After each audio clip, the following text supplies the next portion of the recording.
Memnon, the mythic king of Ethiopia killed by Achilles during the Trojan War, had a double or fused identity in classical antiquity, both Asian and African for Greek and Roman writers because of his parentage and because of the geographical inde-terminacy of Aithiopia and of India, but definitely black skin for Roman writ-ers. How was this figure received in medieval texts and images?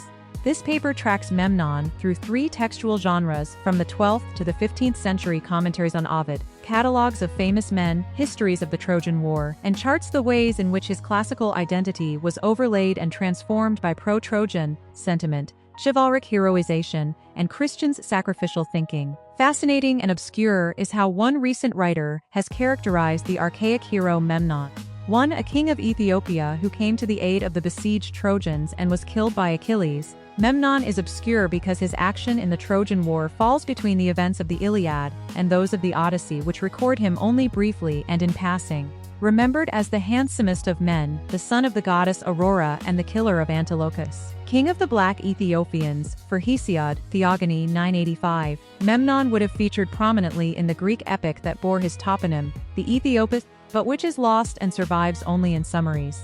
2. Memnon is fascinating because of the type and quality of images and texts in which he appears, and in their relation to changing ideas of race. Memnon's fatal combat with Achilles was included on one of the most important of monuments of classical antiquity, the Siphnian Treasury.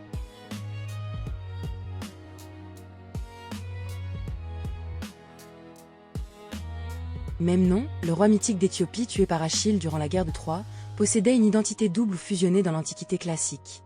À la fois asiatique et africaine pour les auteurs grecs et romains, en raison de son ascendance et de l'indétermination géographique de l'Éthiopia et de l'Inde, mais définitivement à la peau noire pour les auteurs romains. Comment cette figure fut-elle reçue dans les textes et les images du Moyen Âge?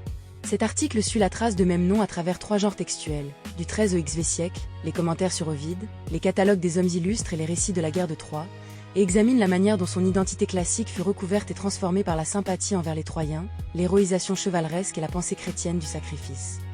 Fascinant et obscur. C'est ainsi qu'un auteur récent a qualifié le héros archaïque Memnon. Roi d'Éthiopie venu au secours des Troyens assiégés et tué par Achilles, Memnon demeure obscur parce que son rôle dans la guerre de Troie se situe entre les événements de l'Iliade et ceux de l'Odyssée, qui ne le mentionnent que brièvement et de façon incidente. Il y est rappelé comme le plus beau des hommes, fils de la déesse Aurore et meurtrier d'Antiloque. Roi des Éthiopiens noirs chez Hésiode, Memnon occupait probablement une place centrale dans l'épopée grecque qui portait le nom de son peuple, l'Éthiopie, aujourd'hui perdue et connue seulement par des résumés. Memnon est fascinant en raison de la nature et de la qualité des images et des textes dans lesquels il apparaît, ainsi que par leur relation avec l'évolution des conceptions de la race. Son combat fatal contre Achilles figurait sur l'un des monuments les plus importants de l'Antiquité classique, le trésor des Siphniens.